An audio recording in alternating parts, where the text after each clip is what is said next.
Israel is the nation state of the Jewish people for a simple reason. No two Israelis themselves agree on what that means. If it's the nation state of the Jewish people, does that mean it's my state, but not the state of its Palestinian citizens? That doesn't sound very democratic. And in fact, Israel's former Supreme Court judge, head of the Supreme Court, Aharon Barak, he said very frankly, we still have not worked out properly the interrelationship between the Jewishness of the state and the fact that it is a state of all its citizens. They don't even know what it means. So how can Palestinians ratify a statement, the meaning of which nobody knows? But say Israel's supporters in 1947, when the partition resolution was signed, or the UN General Assembly recommended the partition, they referred to a Jewish state and an Arab state. And that's true. And I did have occasion to go back because I myself was curious. What did the UN mean by that? Now, whatever it meant, it was clear on one vital point. It said the Jewish state to be born, it cannot in any way discriminate against the minority in the Jewish state. The Jewish state was going to be about half Arab, half Jewish, as they imagined it. And it said very explicitly, there cannot be any political, economic, religious, or cultural discrimination against the Arab minority. While there can't be any discrimination whatsoever, it does cause one to wonder what they meant by a Jewish state. And even there, I think, not just Israelis today, but even those who devised the idea of a Jewish state, they didn't really have a clear sense. At any rate, in my opinion, they didn't have a clear sense of what they meant by it.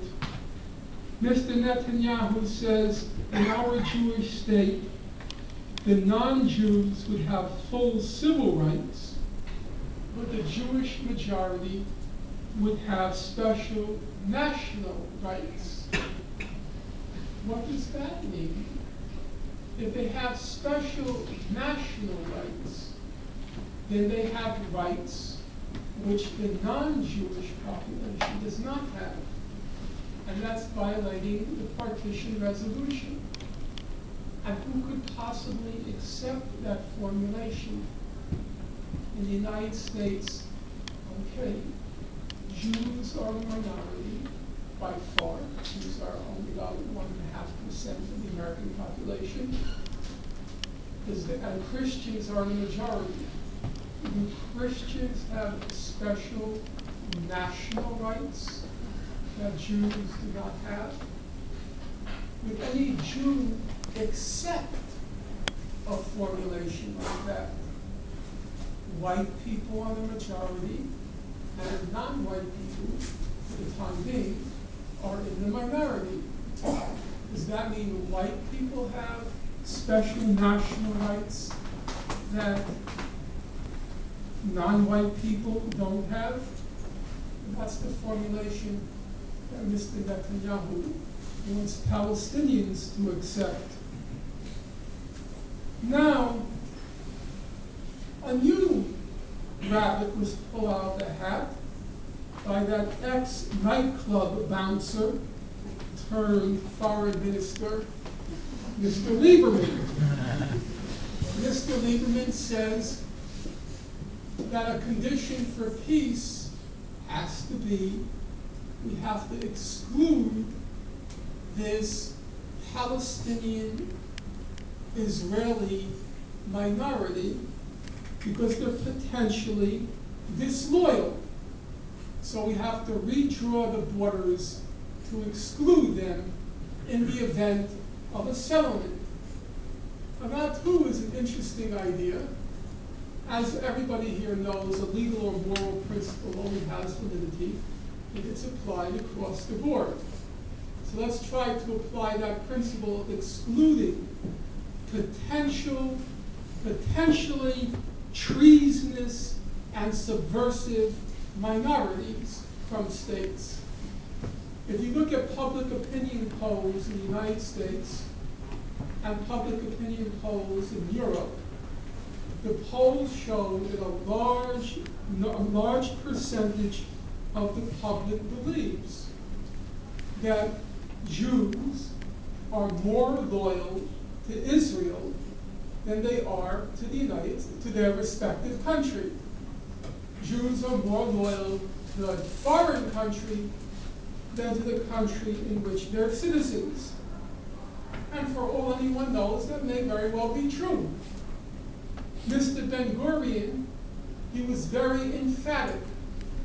He said if there is a conflict between Israel's needs and the needs of the country in which you live, Jews should put Israel's needs first, ahead of those of the countries in which they're citizens. Now, it is true that Israel is the nation state of the Jewish people, and in fact, they should be more loyal to Israel than the countries in which they're citizens, because it's their nation state. So, logically, we should redraw the borders of New York, Miami, Chicago, and Los Angeles to exclude the Jewish neighborhoods from the United States. Obviously, the demands they're now making are ridiculous, and they're absurd, and they have only one purpose, and the purpose is to set up the other side as equally responsible if and when the so-called peace negotiations collapse, so that the reporters and journalists will dutifully report Israel refused to extend the settlement freeze, and Palestinians refused to recognize Israel as the nation state of the Jewish people. Both sides are equally culpable. And that brings me to the last topic, namely Mr. Obama's latest proposal. I did a tour with the British rap artist Low-Key, some of you may know him, and he refers to Mr. Obama and his administration as abomination.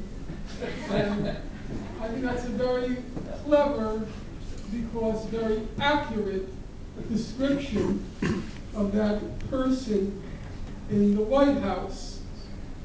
So now he's made a proposal to try to get this peace process going again. And this is what he's proposed. He says that Israel has to extend the settlement freeze for 60 more days, for 2 months. And then it can continue committing war crimes after the 2 months are over. It can continue building settlements. And he says, if Israel extends the settlement freeze for 2 months, the United States will offer it the following. 1, a veto on all UN Security Council and UN General Assembly resolutions critical of Israel for 1 year. This is what you call a modern-day version of buying indulgences, except that instead of promising Israel happiness in exchange for cash, the U.S. promises Israel the right